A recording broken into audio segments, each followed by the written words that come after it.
In the morning, my phone rang, and it was my twin brother. And he sounded way too calm for someone about to ruin my life. He told me he had an emergency and couldn't make it to his shift to the hospital, but it was totally fine because he had a perfect plan, which already sounded suspicious. And then he said I just needed to replace him for one day because we look identical and no one will notice. And according to him, the job is super easy. You just listen to people and nod.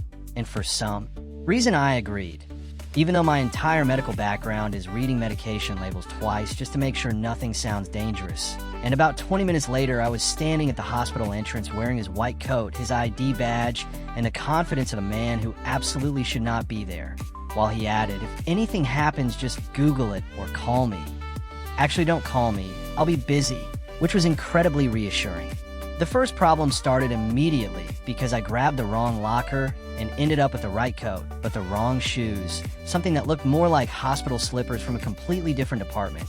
But I decided confidence was more important than accuracy and walked straight into the morning briefing, where everyone was throwing around terms like hypertensive crisis, tachycardia, and oxygen saturation dropping. And I just kept nodding like I fully understood, occasionally saying things like, "Yeah, we need to monitor that closely," because that sounded medically responsible, but then the attending physician looked directly at me and asked what I thought about a patient with suspected appendicitis, and I panicked and said, I think we should give the body a chance to resolve it naturally, which based on the silence that followed is apparently not a popular surgical approach.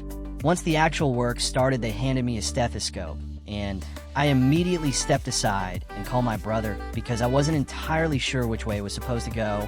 And he just said, "Are you serious?" and hung up. So I decided to improvise and started listening to everything. Chest, back, shoulder, just to be thorough, and then confidently told the patient that his heart sounded very stable, even though he came in with abdominal pain.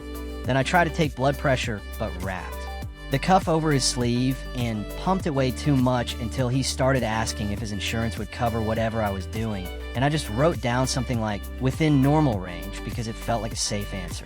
At one point, they trusted me enough to let me prepare an injection, which I took as a sign of professional growth. So I called my brother again, and he answered with, "Please don't kill anyone," which did not help. I asked where exactly I was supposed to inject, and he said into the muscle, and I said, "Which one?" And he just hung up again. So I stood there for a moment like I was choosing from a menu, trying to look confident, until a nurse stepped in, slowly took the syringe out of my hand, and gave me a look that suggested she was already mentally filing a report. So I decided to pivot into consultations, which seemed safer for everyone involved. By lunchtime, everything started collapsing because patients began coming back. One of them told me he somehow had more symptoms after my visit than before. Another asked why his chart literally said monitor everything. And a third one started Googling my recommendations right in front of me, which was especially uncomfortable because I wasn't entirely sure what I had recommended. Then I got called into an urgent case where a quick decision was needed. So naturally I called my brother again. And he sounded annoyed and just said, "Order tests." So I figured the safest move was to order all the tests, like every possible test, even the ones I didn't recognize. And that created a long pause in the room until someone quietly asked if I was joking, and I doubled down and said better safe than sorry, which apparently is not how medical protocols are supposed to work.